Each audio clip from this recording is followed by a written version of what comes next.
Hello students, कैसे हैं आप लोग। तो अभी हम हेलो एल्केन्स पढ़ रहे हैं। हेलो एल्केन्स में सबसे पहले हमने आपको कुछ बेसिक कंसेप्ट समझाए थे। IUPAC नेमिंग समझाई थी, फिर हाइब्रिडाइजेशन समझाया था, फिर उसके बाद आ गया है अब chemical properties of the haloalkanes. ये बहुत ही इंपॉर्टेंट है, इसको 4 पार्ट में डिवाइड किया गया है। पहले हम पढ़ेंगे nucleophile philic substitution reaction. Mechanism वाली रिएक्शन है, इसलिए ध्यान से पढ़ना, बहुत ध्यान से पढ़ना, एक एक बात को बहुत ध्यान से समझना। सबसे पहले आप इस बात को समझ लिए कि अगर आपके पास एल्काइल हैलाइड्स हैं, आपके पास एल्काइल हैलाइड हैं, तो उनकी रिएक्टिविटी सीरीज़, इस रिएक्टिविटी सीरीज़ को सबसे पहले नोट करके याद कर लो। देखो भाई, मैं एक बात कहता हूँ अपने स्टूडेंट्स को कि आप जब पहली बार किसी लेक्चर को सुन रहे हैं, वो लेक्चर एक्चुअली में याद करने के लिए होता है। बहुत सारे बच्चों की मेंटलिटी होती है कि अभी लिख लो, अभी देख लो, उसके बाद में जाके क्या करेंगे, घर जाके इसको याद करेंगे, और यहीं से आपका मामला डाउनफॉल स्टार्ट हो जाता है। आपको जब लेक्चर अटेंड कर रहे हो तो अपने माइंड में हाफ माइंड रखो अपना समझने में, और हाफ माइंड वहीं के वहीं याद करने में रखो। अगर कॉन्सेप्ट आपको वहीं के वहीं याद हो गया तो घर जाके याद करना और भी आसान होगा, रिवाइज़ करना पड़ेगा बस घर जाके।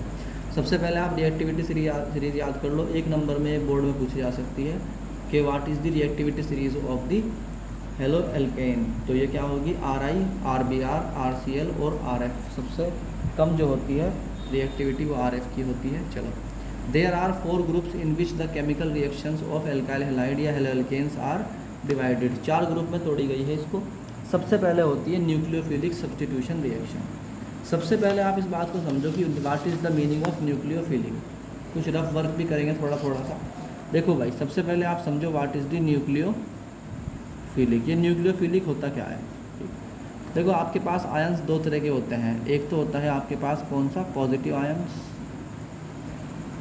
और एक होता है मान लीजिए नेगेटिव आयंस। ठीक, फॉर एग्ज़ाम्पल आपके पास जो है पॉजिटिव आयन वो होता है जिसके ऊपर पॉजिटिव चार्ज होता है। फॉर एग्ज़ाम्पल Na+H+,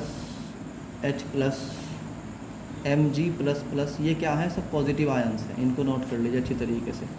दूसरा क्या होता है, इट इज़ नेगेटिव आयन। ये नेगेटिव आयन कौन से होते हैं, मान लो OH-, जिन पे नेगेटिव चार्ज होता है, Cl-, या कोई सा भी हैलाइड माइनस में आ जाता है, या F-। तो ये सब के सब क्या है, नेगेटिव है। अब मान लीजिए कि इनको किसी कार्बन पे अटैच होना है या किसी भी एटम पे अटैच होना है। तो अगर मान लीजिए आपके पास एक पॉजिटिव एटम है, कोई भी X, या कार्बन ही है, मान लो आपके पास कार्बन पॉजिटिव भी हो सकता है और कार्बन नेगेटिव भी हो सकता है। तो कार्बन पॉजिटिव का मतलब है कि इसके पास एक इलेक्ट्रॉन कम है, 1 electron is less than the required electron. इसके पास क्या है, 1 इलेक्ट्रॉन क्या होगा, लेस होगा, किसके मुकाबले, लेस देन रिक्वायर्ड। इसके पास एक इलेक्ट्रॉन कम है। और ये जो निगेटिव वाले हैं इनके पास एक इलेक्ट्रॉन ज़्यादा है। तो आप मुझे बताइए कि ये जिनके पास एक इलेक्ट्रॉन है, यानी वो खुद निगेटिव हैं, और ये कार्बन पॉजिटिव है, तो ये किससे अटैच होगा आके, इससे। तो इसे हम बोलते हैं कि ये जो रिएक्शन हुई, ये क्या हुई, न्यूक्लियोफिलिक सब्स्टिट्यूशन रिएक्शन हुई, यानी न्यूक्लियोफिलिक रिएक्शन हुई। और ये जो निगेटिव है ना, निगेटिव चार्ज, ये क्या है, न्यूक्लियोफाइल है। तो न्यूक्लियोफाइल क्या होता है, द ग्रुप और element having negative charge attach होता है किससे जाके, टू द कार्बोकेटायन। ठीक है, और कार्बोकेटायन से अटैच होता है, that's why it is called nucleophile, क्योंकि न्यूक्लियस की तलाश में एक तरीके से हम कह सकते हैं जाता है। तो ये हो गया आपका न्यूक्लियोफाइल। और ये जो दूसरे वाले हैं पॉजिटिव आयंस, ये किसके पास जाएंगे, इस वाले कार्बन के, क्योंकि यहाँ पे निगेटिव है। तो ये वाले जो होते हैं पॉजिटिव आयंस, इन्हें क्या कहते हैं आप, दे आर कोल्ड इलेक्ट्रोफाइल। क्या बोलते हैं इनको, इलेक्ट्रोफिलिक या इलेक्ट्रोफाइल। तो 2 वर्ड्स आपको पहले समझने हैं, what is the meaning of electrophile and nucleophile. तो मैं एक बार इनकी डेफिनेशन में लिख देता हूँ, अगर आपको लिखना है तो। न्यूक्लियोफाइल कौन होता है, न्यूक्लियोफाइल वो निगेटिव आयन होगा, the negative charge carrying group और आयन दैट, वो क्या करता है, दैट अटैच टू कार्बोकेटायन। किससे अटैच होता है? कार्बोकेटायन से। एग्जाम्पल है, सारे के सारे निगेटिव ले सकते हो आप इसमें, F माइनस, Cl माइनस और bromine minus, iodine negative, OH negative. अब एक बात और ध्यान रखना कि जितने भी केमिस्ट्री में न्यूक्लियोफाइल हैं उनमें सबसे ज़्यादा इलेक्ट्रोनिगेटिव एलिमेंट या ग्रुप है, कौन है वो? OH negative. ये बात ध्यान रखना, ये लोगों को मालूम नहीं थी। ये OH निगेटिव क्या है? मैक्सिमम इलेक्ट्रो नेगेटिव ग्रुप होता है। आई बात समझ में आपको? तो ये न्यूक्लियोफाइल समझ में आ गया। दूसरा क्या होता है? दूसरा होता है इलेक्ट्रोफाइल।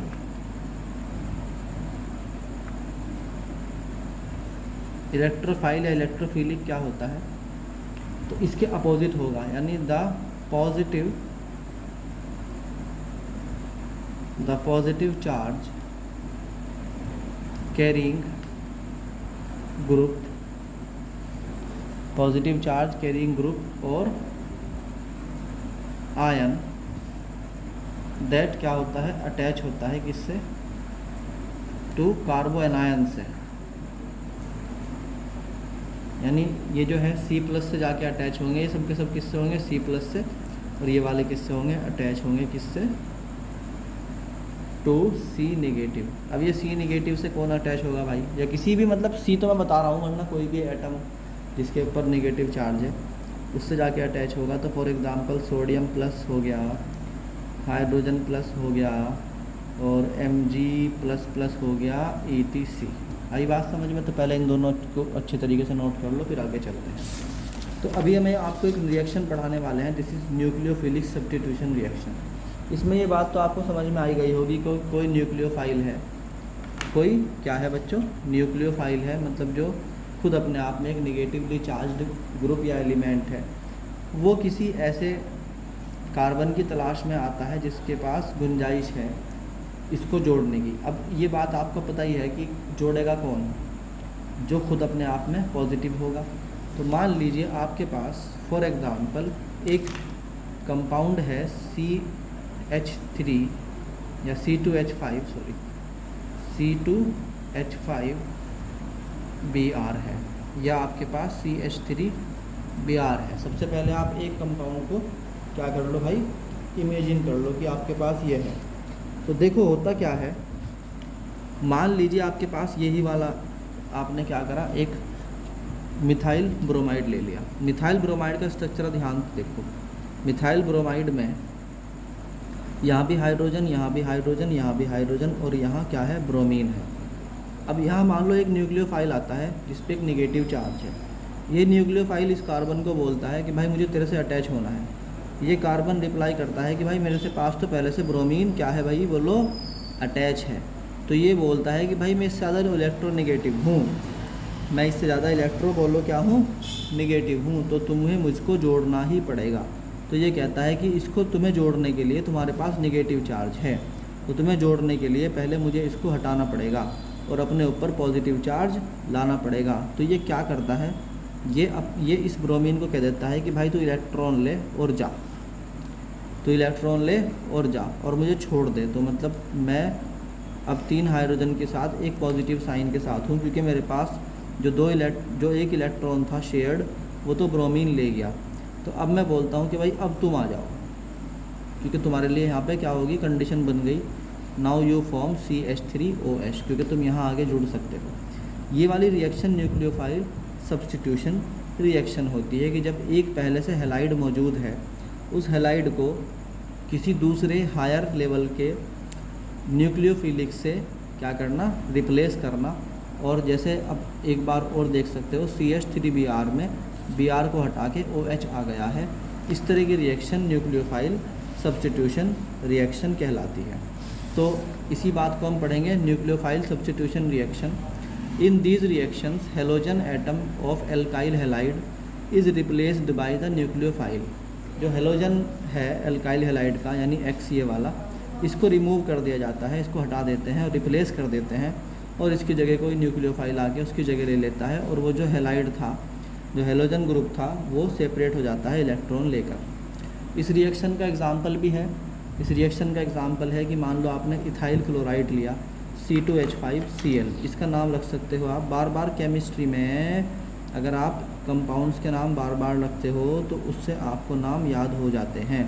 तो इथाइल क्लोराइड था, उसमें OH ने अटैक किया और OH ने कहा भाई Cl तू हट, तुझसे ज़्यादा इलेक्ट्रोनिगेटिव मैं हूँ, तो C2H5OH यानी इथेनॉल बन गया और क्लोरीन को उसने कहा कि तुम इलेक्ट्रॉन लेके जाओ यहाँ से। अब ये इलेक्ट्रोफिलिक सब्स्टिट्यूशन रिएक्शन भी न्यूक्लियोफिलिक सब्स्टिट्यूशन रिएक्शन भी दो तरह की होती हैं। न्यूक्लियोफाइल तो आप समझ गए कि जिसके ऊपर निगेटिव चार्ज है और वो किसी पॉजिटिव कार्बोकेटायन के चक्कर में आता है और वो अटैच हो जाता है और हेलोजन को हटा देता है, उसको न्यूक्लियोफाइल बोलते हैं। तो न्यूक्लियोफिलिक सब्स्टिट्यूशन का मतलब है किसी को हटा के उसकी जगह आ जाना, और सब्स्टिट्यूशन रिएक्शन। अब ये दो तरह की रिएक्शंस होती हैं, एक SN1 होती है, एक SN2 होती है।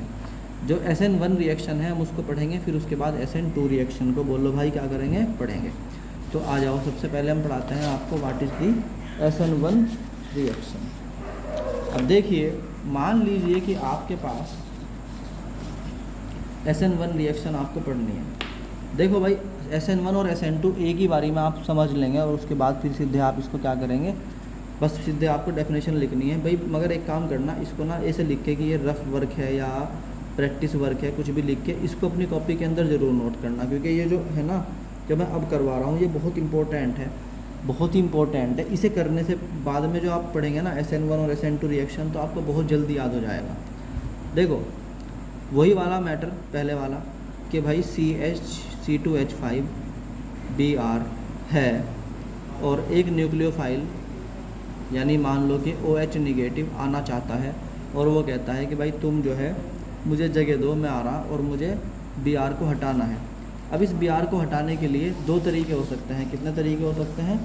दो तरीके हो सकते हैं। इसमें एक तरीका ये है कि दो स्टेप्स में रिएक्शन करवाई जाए। कितने स्टेप्स में? दो स्टेप्स में रिएक्शन करवाई जाए। मान लीजिए कि आपने कहा भाई C2H5 का स्ट्रक्चर बनाओ और यहाँ पर Br बना दे, यहाँ पर H होगा, यहाँ पे H होगा, यहाँ पे H होगा, यहाँ पे H होगा, यहाँ H होगा। तो इस फर्स्ट स्टेप में आप क्या करते हो? आप इस बॉन्ड को ब्रेक कर देते हो। और बॉन्ड को ब्रेक कैसे करोगे आप? हेटेरोलाइटिकली। कैसे? Heterolytically break the bond, that is electron कौन से? बोथ इलेक्ट्रॉन, दोनों इलेक्ट्रॉन क्या होंगे? Will go with bromine atom. Bromine के एटम के साथ दोनों इलेक्ट्रॉन, बोलो भाई, चले जाते हैं। तो जब यहाँ से दोनों इलेक्ट्रॉन चले जाएंगे तो यहाँ पर बनेगा C पॉजिटिव, यहाँ H, यहाँ H, यहाँ H, यहाँ H, यहाँ H। इसका मतलब इसने, ब्रोमीन ने खुद तो इलेक्ट्रॉन ले लिया, खुद तो बन गया ये Br नेगेटिव, और यहाँ पर तुम्हें छोड़ दिया इसने कार्बोकेटायन बनाकर। एक इलेक्ट्रॉन कम है इसलिए वहाँ पर पॉजिटिव साइन लग गया। अब क्या होता है कि ये फर्स्ट स्टेप था। सेकंड स्टेप में क्या होता है? सेकंड स्टेप में क्या होगा? ये जो है कौन? ये। तो सेकंड स्टेप में क्या होगा? अब ये जो आपके पास कार्बोकेटायन है, इसको आप क्या करेंगे? यहाँ सेकंड स्टेप में अलग से लिख लेंगे। यानी पहले आपने ब्रोमीन को कहा तू भाई जा, टाटा बाय बाय, ठीक है, टाटा बाय बाय, तो जा, बस तेरा तो काम हो गया।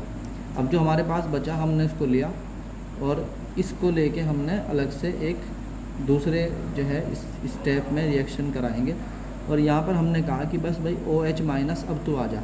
तो वो क्या करेगा? वो जो इसका निगेटिव साइन है वो इसके पॉजिटिव साइन को अट्रैक्ट करेगा और वो कहेगा भाई अब अटैच हो जाते हैं, तो ये बन जाता है C। और तो ये क्या करते हैं? यहाँ से OH को यहाँ जोड़ लेता है। इस तरह चार्ज क्या हो जाता है? न्यूट्रलाइज। इसके पास एक इलेक्ट्रॉन ज़्यादा था, इसके पास एक इलेक्ट्रॉन कम था, आपस में ये क्या हो गए? बोलो भाई, अटैच हो गए और बाकी एज इट इज़ रह गया। तो अभी ज़रा एक बात गौर करो, ये कितने स्टेप में हुई है रिएक्शन? ये 2 स्टेप में हुई है, स्टेप 1 और स्टेप 2। जो रिएक्शन इस तरह होती है उसमें पहले कार्बोकेटायन प्राप्त किया जाता है और उसके बाद फिर न्यूक्लियोफाइल को इनवाइट किया जाता है। इस तरह की रिएक्शन को क्या बोलते हैं? SN1 रिएक्शन बोलते हैं। इस रिएक्शन को समझ में आ गई है? एक एग्ज़ाम्पल मैं बता रहा हूँ ऐसे ही जनरल लाइफ का, ताकि आपको याद हो जाए। मान लीजिए ये एक बेंच है और इस पे दो लोग बैठ सकते हैं। तो भाई ये बैठा हुआ है ए और ये है बी, और एक बंदा जो है तगड़ा आके खड़ा हो गया सी, और उसने कहा भाई बी को हट मैं बैठूँगा। तो बी उठा और उसने पहले एक जगह छोड़ दी खाली, सिर्फ ए अकेला सीट पे रह गया। अब सी आके यहाँ पर बाद में बैठा, तो पहले बी उठ के गया और फिर सी आया। आई बात समझ में? यानी एक टाइम पर कभी भी तीनों एक साथ नहीं रहे एक सीट पर, पहले बी को उठना पड़ता है, जगह खाली करनी पड़ती है और फिर सी आता है। तो ये जो एग्ज़ाम्पल था ये SN1 रिएक्शन का था। अब हम इसको नोट कैसे करेंगे, जैसे मैंने बताया पहले तो उसको नोट करेंगे, उसके बाद SN1 रिएक्शन का एक सिंपल सा नोट लिखेंगे। It is a 2 step reaction. ये एक 2 स्टेप रिएक्शन है। कितने स्टेप की रिएक्शन है? 2 स्टेप की। क्या होता है इसमें? रिएक्शन इन विच, जिसमें फर्स्ट स्टेप स्लो होता है, ये वाला स्टेप स्लो है किसके हटने का? हैलाइड के हटने का। एंड सेकंड स्टेप जो है वो फास्ट है, यानी ये वाला स्टेप जब जुड़ेगा कौन? OH। तो फर्स्ट हेलोजन एटम क्या होता है? सेपरेट होता है, separated from the alkyl group, and in second step the nucleophile is added to the carbocation. तो फर्स्ट स्टेप में क्या होता है बच्चों? फर्स्ट स्टेप में RX स्लो स्टेप के थ्रू X अलग हो जाता है, दोनों इलेक्ट्रॉन ले जाता है। तो हम कहते हैं यहाँ पर बन गया एक कार्बोकेटायन R पॉजिटिव। एग्जाम्पल के तौर पे CH3Cl था, CH3Cl में Cl इलेक्ट्रॉन लेके दोनों चला गया बॉन्ड में से, और उसने एक मिथाइल ग्रुप छोड़ दिया। सेकंड स्टेप में क्या होता है? सेकंड स्टेप में ये जो क्लोरीन है इसको तो हम सेपरेट कर देते हैं कि तुम तो जा। ये जो बचा है CH3+ यानी एल्काइल ग्रुप, इसको फिर न्यूक्लियोफाइल के साथ ऐड करते हैं और ये अटैच होकर RNU बना देता है। इसका मतलब एग्जाम्पल के तौर पे CH3+ था, उसके साथ OH- अटैच हुआ तो CH3OH बन गया। तो ये थी SN1 रिएक्शन। होप आपको समझ में आई होगी। इसके कुछ एक्स्ट्रा पॉइंट्स हैं, उनको भी लिखवाएंगे, अच्छी तरीके से याद कर लेना। अगर नहीं उतारा तो एक बार लो मैं दिखा देता हूँ, इसको आप इस तरीके से नोट कर सकते हो SN1 रिएक्शन को।